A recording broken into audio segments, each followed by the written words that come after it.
Les 16 sonates et les 4 interludes pour piano préparé furent composés entre 1946 et 1948.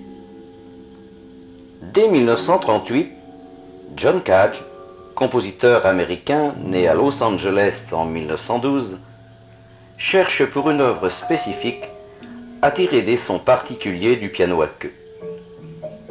Il dépose sur les cordes divers objets tels des revues, des journaux, des cendriers, voire même des moules à tarte. Mais à la frappe, tout ce matériel se révèle incontrôlable. Il décide donc d'insérer entre deux cordes ou des écrous ou des vis à bois, d'où l'expression de piano préparé. En réalité, le piano devient un orchestre à percussion contrôlable par un seul exécutant.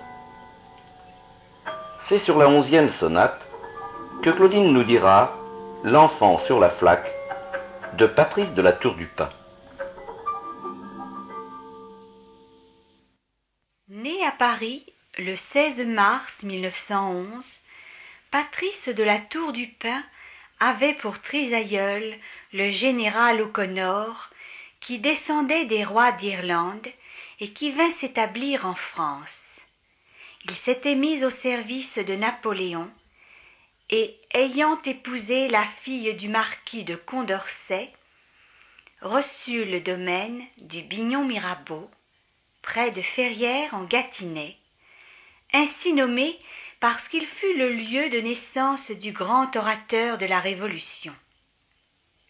Son père ayant été tué à la guerre de 1914, Patrice de la Tour du Pin vécut toute son enfance entre sa mère, sa grand-mère, sa sœur et son frère Aymar. La somme de poésie est un adieu poétique à l'adolescence. Celui-ci retrace son épopée spirituelle, sensible et empreint d'atmosphère mystérieuse. Sa poésie est une quête mystique de la nature qu'il connaît bien, et de l'homme à travers les grands thèmes de la Bible et de l'Évangile. Il sera introduit à la Nouvelle Revue française par Jules Supervielle. Il obtient en 1961 un grand prix de poésie de l'Académie française. Il décède à Paris le 28 octobre 1975. Tu es l'enfant qui dès l'école apprit à empierrer sa route, pour qu'ensemble ton rêve et toi n'y grandissiez. Mais tu y laissais des ornières, creusais des flaques en entrant, pour jouer sans doute à tes rêves, puis apprendre à lire autrement.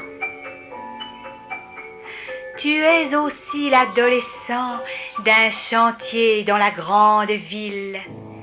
Il fallait bien être docile, et chaque jour que Dieu faisait, c'est toi que tu creusais encore pour mieux lire.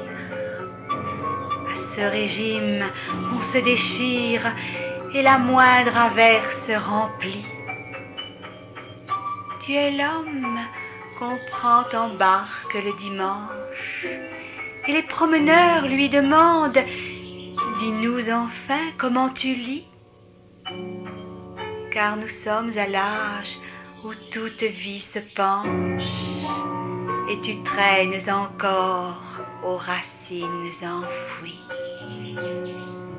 Réponds-leur que depuis les buissons de verdure, tu as appris à lire en toi les hommes de toute nature, dans leur reflet, la tête en bas.